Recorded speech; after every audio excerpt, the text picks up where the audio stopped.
Deep inside the Great Pyramid of Giza, above the burial chamber, there is a cramped stone space no visitor will ever stand in. It was sealed when the pyramid was built. It was never meant to be opened, never meant to be seen, never meant to be read. And yet, scrawled across the blocks in faded red paint, there is writing.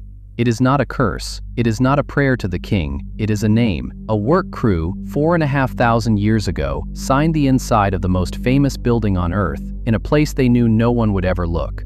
Slaves do not sign their work. These men wanted the credit.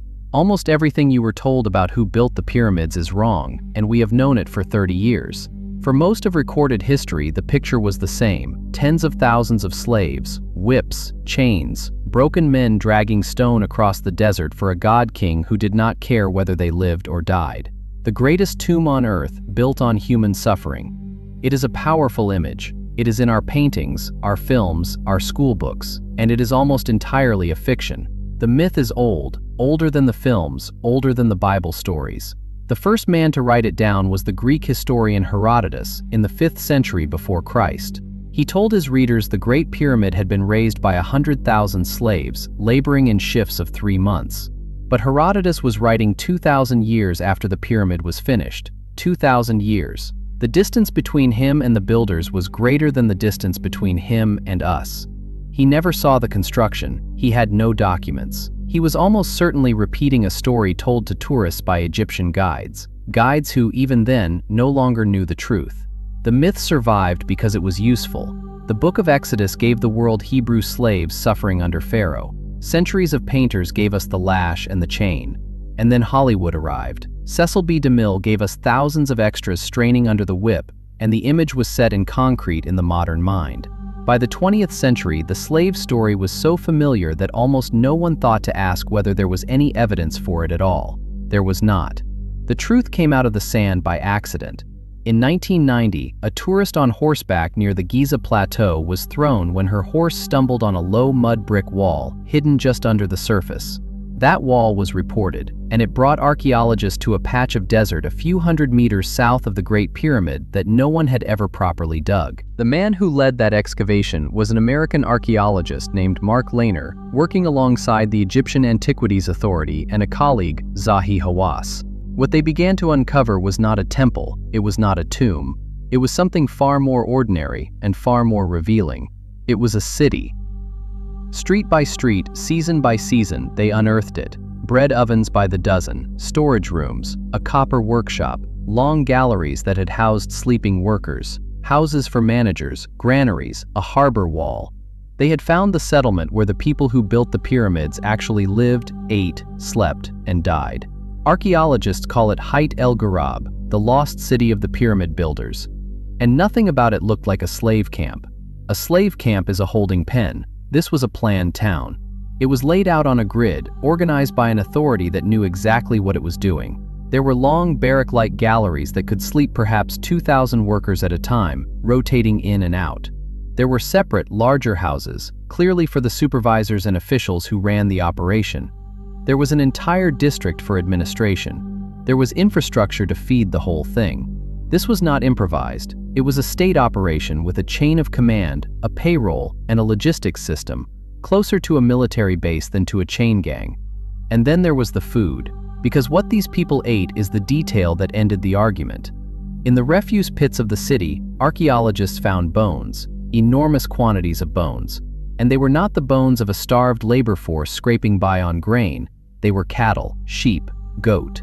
The remains showed that the site was consuming livestock on a massive scale. By some estimates, enough cattle and goats to provide meat to thousands of workers every single day. There was bread baked in industrial volumes and beer brewed the same way. In ancient Egypt, beef was a luxury. A peasant might taste it a handful of times in a lifetime. Slaves did not eat beef. These workers ate it routinely. They were fed better than the ordinary free Egyptian farming his own land along the Nile. You do not feed prime beef to people you intend to work to death. The bones of the workers themselves said even more. When archaeologists examined the skeletons from the builder's cemetery, they found exactly what you would expect from people who moved heavy stone for a living.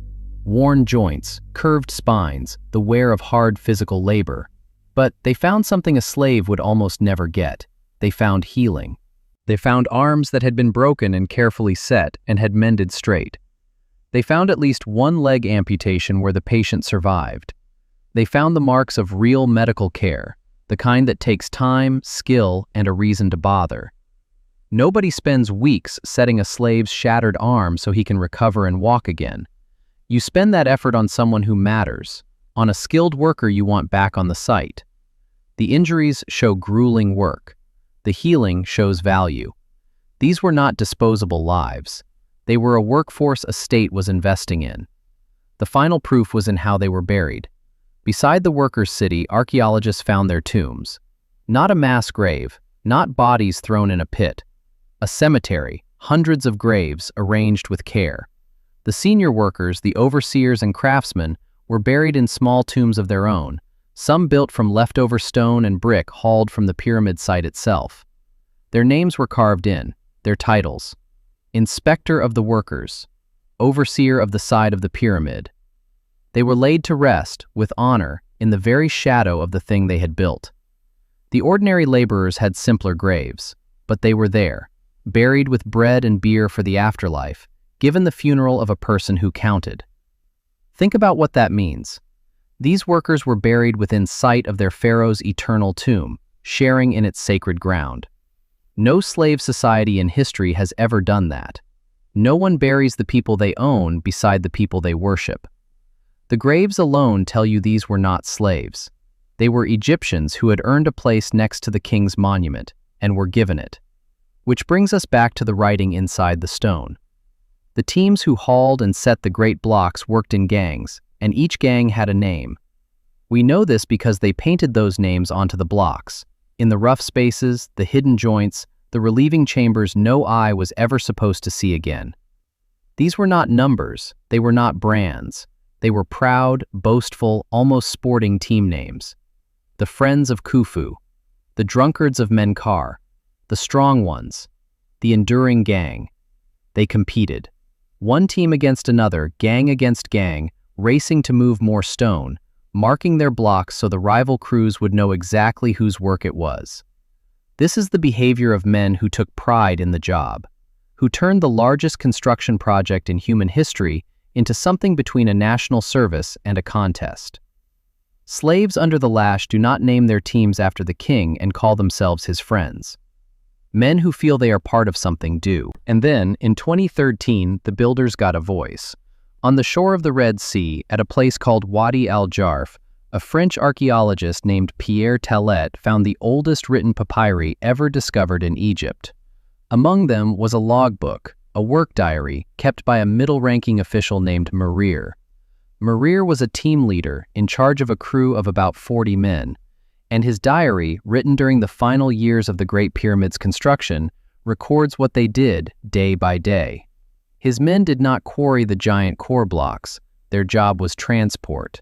Marir's crew rowed boats up and down the Nile, hauling fine white limestone from the quarries at Tura across the river to the foot of the Great Pyramid, the gleaming casing stone that once made it shine. He logs the journeys. He logs the rations issued to his men. He records reporting to a high official, the king's own half-brother, who oversaw some of the work. This is not the record of a slave. It is the record of a salaried civil servant, proud enough of his routine to write it down, a foreman doing a job for the state 4,500 years ago. We can read his schedule today. We know the rhythm of his weeks. A man who has been dead for 45 centuries, telling us in his own hand that he came to work, fed his crew, and moved the stone. So if not slaves, then who? The best understanding today is this. At the heart of the project was a permanent professional corps, the masons, the architects, the engineers, the skilled crews.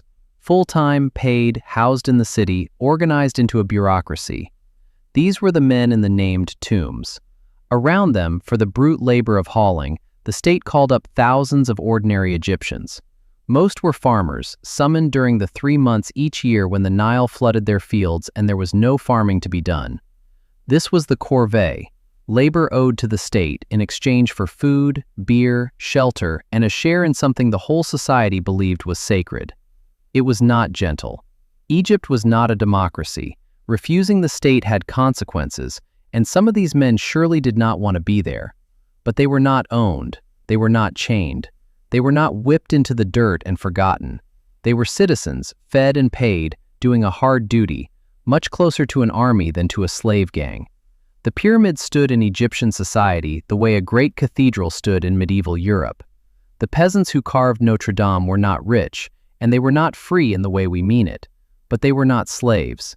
They believed they were building something that mattered, and the people in charge believed it mattered enough to feed them while they did. That is the truth the sand gave back. The largest stone structure built by human hands until the modern age was not the product of cruelty. It was the product of organization, a state that knew how to feed its people, house them, heal them, and make them want to put their names on the work. And that is, in a strange way, harder to live with than the myth. Because the slave story is simple, a tyrant with a whip, suffering explains everything. But the truth asks a harder question. If the pyramids were built not by the broken, but by the fed, the paid, and the proud, by people who showed up, then what, exactly, is a determined human society capable of building, willingly, for a story it believes in? The answer is standing on the Giza Plateau right now. It has been standing there for 4,500 years. So the next time you see it, don't ask how anyone forced slaves to build such a thing. Ask what they thought they were doing. We are still finding out.